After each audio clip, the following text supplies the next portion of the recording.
ब्रह्म सरोवर में एक बाल्टी के लिए 1 रुपया और स्नान करने के लिए 5 रुपया जजिया कर लगाया था औरंगजेब ने, कहा धूमन सिंह किरमच ने।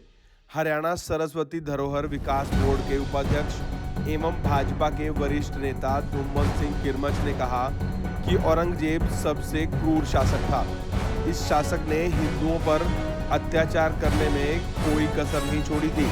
इतना ही नहीं, कुरुक्षेत्र के ब्रह्म सरोवर में 1700 ईस्वी में श्रद्धालुओं पर भारी भरकम जजिया कर लगाने का काम भी किया था। ब्रह्म सरोवर पर नहाने के लिए इस शासक ने पानी की एक बाल्टी पर 1 रुपया और स्नान करने पर 5 रुपये का जजिया कर लगाया था। यह जजिया कर उत्तर भारत में सबसे ज्यादा कर था।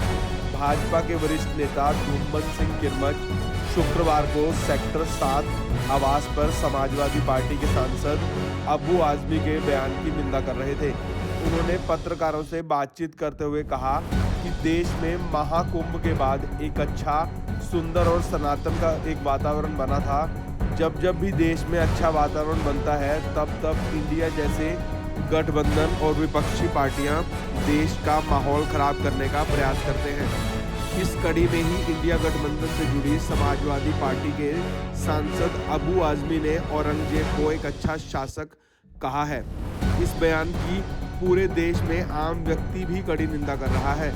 इस शासक ने हिंदुओं पर अत्याचार करने में कोई कसर नहीं छोड़ी और इतिहासकारों की माने तो रोजाना 1.25 मन जनेऊ उतारने का काम औरंगजेब के काल में ही किया जाता था। इस शासक ने हिंदुओं को मुस्लिम धर्म अपनाने के लिए जो अत्याचार किए वो किसी से छिपे नहीं है।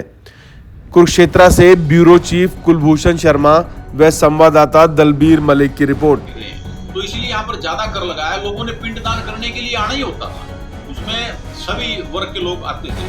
मानुची एक इंडिया मुगल एक बहुत बड़े राइटर हुए हैं, हिस्टोरियन हुए हैं फॉरेन, वो भी यहाँ पर रिसर्च के लिए आए थे। उन्होंने अपनी किताब में मेंशन किया है कि जजिया कर यहाँ पर लगाया गया।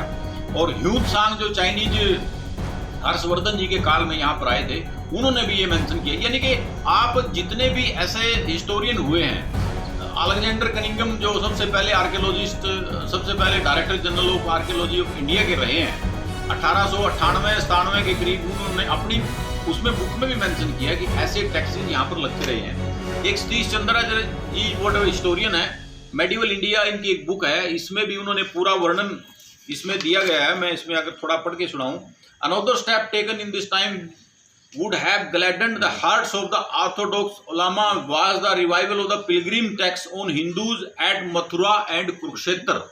ये सतीश चंद्रा जी की किताब है जिसमें मेंशन किया गया कि अगर नॉर्थ इंडिया की मैं बात करूं, जैसा उसमें मेंशन है कि नॉर्थ इंडिया में सबसे ज्यादा कर अगर वसूला जाता था तो ब्रह्म सरोवर पे जाता था, क्योंकि सन्निहित सरोवर ब्रह्म सरोवर सरस्वती के तट पर है और इस नॉर्थ इंडिया का सबसे बड़ा पिंडदान का केंद्र था उस टाइम के।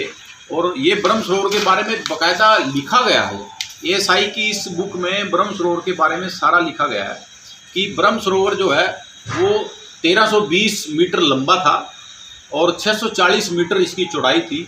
और ये सारा इसमें फर्स्ट अल्टर ब्रह्म सरोवर यज्ञ यहाँ पर किए जाते थे। वो शुरू से एक प्रथा चलती आई है। महाभारत से पहले ये राजा कुरु जो थे, जो एंसेस्ट्रल एपिक जो महाभारत थी, उससे पहले उन्होंने इसको खुदवाया था। और उसके बाद यहाँ पर कुछ ऐसे घटनाएं ऐसी की मुगल शासकों ने जिसको डिस्ट्रॉय करने की कोशिश की गई, जिसमें मुख्यतः, अब मैं थोड़ा पढ़ के सुनाऊं, remains of structure on bigger island are said to be the small castle Aurangzeb where armed soldier were posted to collect taxes from pilgrims. उन्होंने अपने आर्म फोर्सेस को यहाँ पर एम्पावर किया कि आप जो पिलग्रिम्स यहाँ आते हैं, जो यहाँ पर श्रद्धालु आते हैं, उनसे आप टैक्स कलेक्ट करिए। वो टैक्स कितना था? काशी में लगाए गए, अयोध्या में लगाए गए, बल्कि ब्रह्म सरोवर भी उसका एक मुख्य केंद्र था, क्योंकि यहीं पर ज़्यादा श्रद्धालु आते थे। बहुत बड़े बड़े लेवल पर यहाँ पर जो है पिलग्रिम जो है सारे इसमें आते थे। यानी कि अबू आजमी किस तरह से ये कह सकते हैं कि वो एक क्रूर राजा नहीं थे, जिन्होंने 50 साल तक किदवंती तो ये मानी जाती है हमारे देहात में, हरियाणा की मैं देहात की अगर बात करूं, कि जो औरंगजेब था वो 1.25 मण जनेऊ उतार कर हर रोज भोजन करता था। ऐसी किदवंती और ऐसे वर्णन कई जगह आते हैं। 1.25 मण यानी कि ये टैक्स इसलिए लगाता था कि जो लोग टैक्स देना नहीं चाहते हैं वो इस्लाम कबूल कर लें और आप कोई टैक्स देना नहीं पड़ेगा। तो इस तरह की क्रूरतापूर्ण कार्य औरंगजेब ने किए। तो इस तरह की तुष्टीकरण की जो राजनीति सपा, कांग्रेस और इसके गठबंधन, इंडिया के गठबंधन के लोग जो देश में कर रहे हैं, ये बिल्कुल ठीक नहीं है, देश के हित के लिए नहीं है। बहुत अच्छा वातावरण देश में इस वक्त महाकुंभ के बाद, सनातन धर्म की संस्कृति के बाद बना है।